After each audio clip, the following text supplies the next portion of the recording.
Breaking news from Africa's political stage. Kenya's President, William Ruto, is not keeping quiet. He has sent a strong message over the case of Nnamdi Kanu. His words are loud, clear, and very bold. Ruto is saying, release him, or send him back to Kenya where he was taken from. This is a story shaking both Nigeria and Kenya, and it is making international headlines. President William Ruto of Kenya has shaken Africa's political stage with a message that is loud, sharp, and impossible to ignore. For months, many leaders have kept silent on the detention of Nnamdi Kanu, but Ruto has decided that silence is no longer an option. He has raised his voice in a way that carries both the authority of a head of state and the anger of a man who feels that justice has been mocked. His words were not calm. They were not diplomatic whispers. They were strong, burning words directed at Nigeria and at the entire African system that allowed this situation to continue.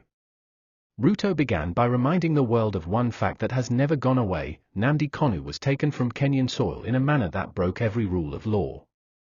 It was not a legal extradition. It was not a transparent process. It was an operation carried out in secrecy, in darkness, and without respect for Kenya's sovereignty. According to Ruto, that single act was more than just an attack on Kanu as a person. It was an insult to Kenya as a nation. It was a dangerous signal that African countries can violate one another's dignity without consequence. The Kenyan president declared that this cannot be allowed to stand. He said that when one African country treats another as a hunting ground, the entire continent is weakened. His words carried the weight of warning. If Nigeria could take Nnamdi Kanu in such a manner, what stops another nation tomorrow from doing the same to someone else? What stops any activist, any leader, or even a president from being seized in a foreign country without following the law? Ruto's voice rose as he spoke of this danger, making it clear that he was not defending only one man, but defending the very foundation of African unity. He then turned directly to the matter of Nnamdi Kanu's detention. Years have passed since that night when Kanu was taken from Nairobi, and yet the Nigerian government has kept him locked away without closure, without justice, and without respect for international law. Ruto said this situation has gone beyond politics. It has gone beyond arguments about ideology or ethnicity. It is now a moral issue. It is now a question of whether Africa respects its own people or whether governments will continue to play games with human freedom. His demand was simple, yet thunderous: if Nigeria has a case against Nnamdi Kanu, let it be done in the open, under fair trial, and according to the law. If Nigeria cannot do that, then they must release him immediately. And if they refuse to release him, then they must return him to Kenya, the land from which he was taken. Kenya is not a marketplace where men are picked up like stolen goods, Ruto said. Kenya is a sovereign nation, and we will not watch our soil turned into a stage for unlawful arrests. The anger in his voice was clear. But beyond the anger, there was principle. Ruto spoke of justice as the cornerstone of leadership. He said no nation has the right to claim power if it cannot respect human rights. He warned that Africa will remain underdeveloped if its leaders choose to ignore justice whenever it becomes inconvenient. He called Nnamdi Kanu's continued detention a stain on Africa's conscience, and he made it clear that Kenya's name will not be used to justify that stain. This was not the language of caution. It was not the language of political balancing. It was the language of defiance, the language of a man who believes that history is listening. Ruto's tone left no doubt that he was ready to face criticism, but he refused to bend on what he called a simple truth. The truth, he said, is that what happened to Nnamdi Kanu in Kenya was wrong, and no amount of excuses will change that. He went further to remind other African leaders that silence is dangerous. He said too many times, African leaders have closed their eyes when injustice is carried out, hoping that the storm will pass. But in doing so, they create bigger storms that eventually swallow them. Today it is Nnamdi Kanu, Ruto declared, tomorrow it could be any one of us. If we do not defend law today, who will defend us tomorrow? Every word he spoke carried a challenge, not just to Nigeria, but to the entire African Union. He demanded that Africa must stop treating human rights as favors that governments can give and take. He said rights are not favors. Rights are not gifts. Rights are the foundation of human dignity, and no country has the right to strip them away at will. By the time Ruto was done speaking, it was clear that his message was more than just about one man. It was about Africa's future. It was about respect for sovereignty. It was about the dangerous path of lawlessness that Africa has been walking for too long. He reminded Nigeria that power is not strength if it is used to oppress. True strength, he said, lies in upholding justice even when it is difficult. His demand still stands firm and clear: free Nnamdi Kanu, or return him to Kenya. Nothing else will be accepted. His voice has cut through the silence, and whether Nigeria listens or not, history will remember that William Ruto spoke the truth without fear. When President William Ruto's words were released, the entire continent felt the impact. It was not the kind of statement that could be ignored.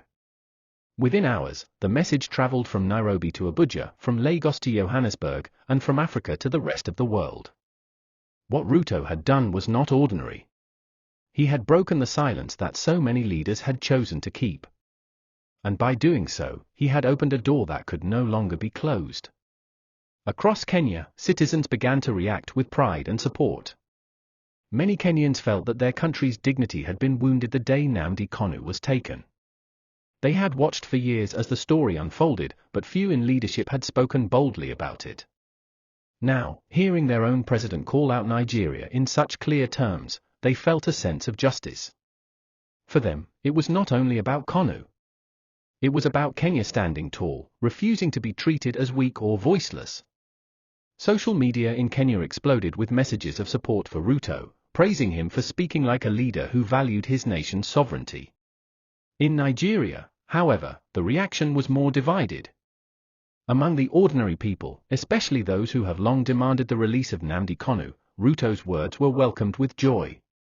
Supporters of Kanu celebrated the Kenyan president, calling him brave and fearless. They said that Ruto had spoken the truth that many Nigerian leaders were too afraid to admit. Hashtags demanding Kanu's release spread quickly, and his supporters drew strength from the fact that another African head of state had taken their cause to heart. But within Nigeria's corridors of power, the response was not so friendly.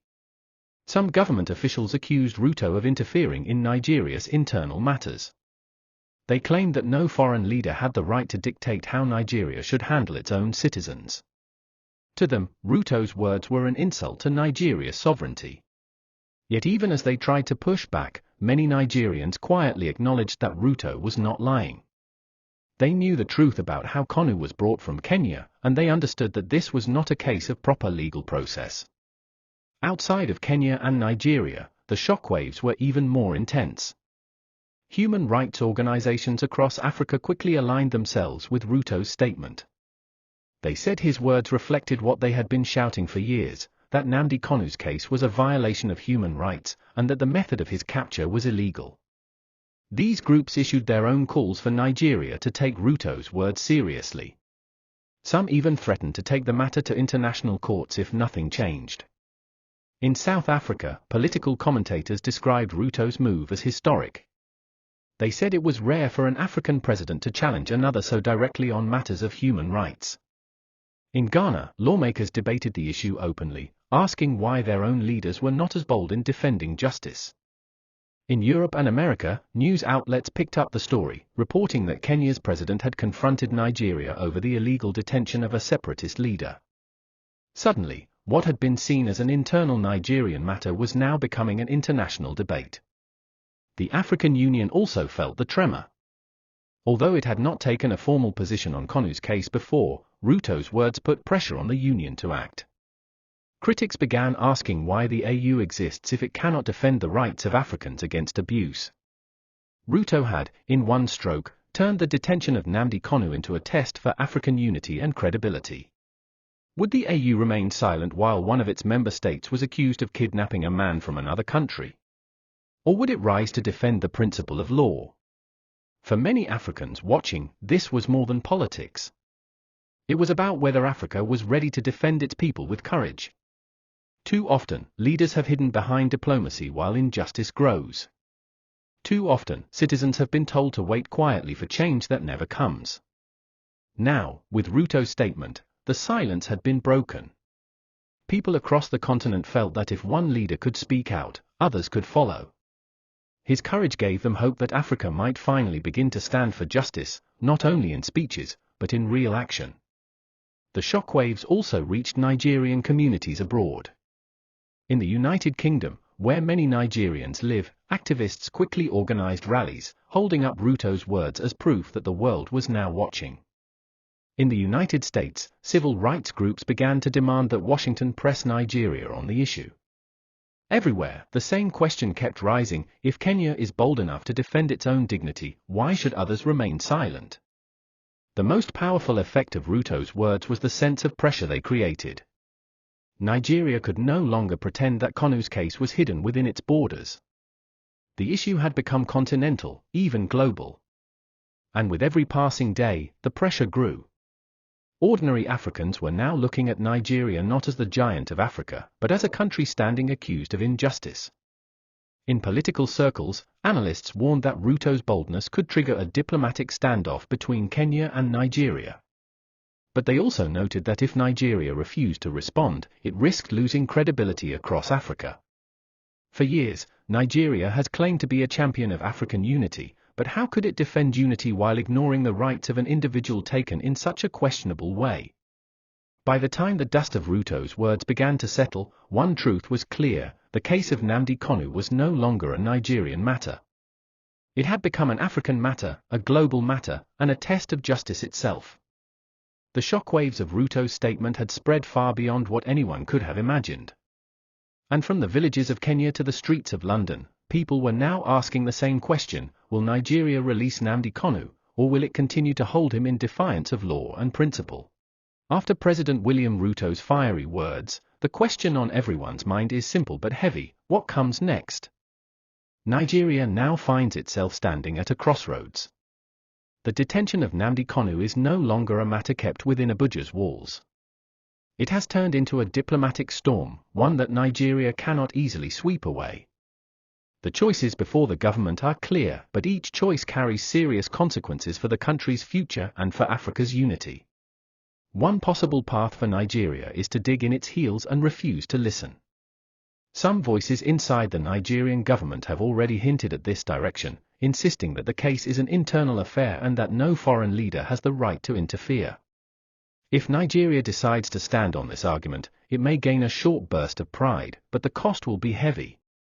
Refusing to respond to Ruto's call will not silence the conversation, it will only make the noise louder. Human rights groups, international media, and governments around the world are now watching closely. Ignoring the issue will place Nigeria under even more scrutiny and could damage its credibility as Africa's so-called giant. Another option is for Nigeria to take Ruto's advice seriously and release Nnamdi Kanu. This decision would not be easy politically, because many officials fear it could embolden separatist movements within the country. Yet at the same time, releasing Kanu could restore some of Nigeria's moral standing. It would show that the government respects the rule of law and is willing to choose justice over pride. Such a move would also ease the growing pressure from abroad and soften the diplomatic tension with Kenya. More importantly, it would send a powerful message across Africa that leaders can still act with fairness, even in difficult situations. The third path is the one Ruto himself demanded: return Nnamdi Kanu to Kenya. This option would acknowledge that Kenya's sovereignty was violated when Kanu was taken. It would not necessarily mean that Nigeria agrees with Kanu's politics, but it would prove that Nigeria respects international norms. However, this option could open Nigeria to embarrassment, because it would confirm that the way Kanu was brought from Nairobi was indeed unlawful. It would also raise questions about the government's accountability and force explanations that many in power would rather avoid. Still, it may be the most legally sound path, one that corrects the initial wrong and begins to heal the diplomatic wound. As Nigeria debates its choices, the African Union is now under pressure to act. Ruto's words have thrown the AU into the spotlight. If the Union fails to address this issue, it risks being seen as weak and irrelevant. Already, civil society groups are calling on the AU to mediate between Kenya and Nigeria. If the AU takes the lead, it could use the case as an opportunity to strengthen African justice systems and show that the continent can handle its own affairs without relying on external powers. If it fails, however, it will confirm what many Africans already fear, that the AU is little more than a talking shop with no real power to defend its citizens. Beyond politics, there is also the question of public opinion. Across Africa, millions of young people are watching closely. For them, the Nnamdi Kanu case is no longer only about separatism or Nigeria's internal conflicts. It has become a symbol of whether African leaders truly care about justice. Young Africans, connected through social media, are not afraid to demand answers. They are ready to challenge leaders when they see hypocrisy. If Nigeria ignores Ruto's call, it may trigger even greater frustration among Africa's youth, who already feel betrayed by decades of weak leadership and corruption. What happens next also carries weight for Kenya. Ruto has raised the stakes by speaking so boldly. If Nigeria refuses to respond, Kenya may be forced to take further steps to defend its name. This could include filing international legal complaints, pushing the matter at the African Union, or even scaling back certain forms of cooperation with Nigeria. For a continent that needs unity more than ever, such a clash between two powerful African states would be dangerous. Yet Kenya cannot remain silent after Ruto has made such a strong declaration. His credibility is now tied to this matter, and his government will need to act if Nigeria continues to resist. Internationally, the case is beginning to draw attention from human rights courts and global organizations. If Nigeria continues to hold Nnamdi Kanu in defiance of international opinion, it could face sanctions, lawsuits, or restrictions in its dealings with other nations. For a country that prides itself on being Africa's largest economy and a key player on the global stage, such consequences would be damaging. Nigeria depends on international trade, investment, and diplomatic goodwill. A stubborn refusal to act on this case could create long-term harm that goes far beyond the politics of the moment. At the center of it all is Nnamdi Kanu himself. For years, he has been a symbol of defiance, a voice for self-determination, and a lightning rod for controversy. Whether one agrees with his methods or not, his case has now grown bigger than the man. It represents the struggle for justice, sovereignty, and human rights across Africa. What happens to him will echo for years to come, shaping how Africans see their leaders and how the world sees Africa. Ruto's words have forced a decision. Nigeria can no longer hide in silence. The world is watching, Africa is watching, and even Nigerians themselves are demanding answers. Will the government choose justice and release Kanu? Will it swallow its pride and return him to Kenya? Or will it dig deeper into defiance, risking isolation and condemnation? Whatever happens next, one fact is certain: William Ruto has changed the game. His voice has made it impossible to ignore the case of Nnamdi Kanu. He has placed Nigeria at the center of a moral debate that reaches far beyond politics. And now, the weight of history hangs over Abuja. What Nigeria does in the coming days will not only decide the fate of one man, it will decide how Africa's future is written.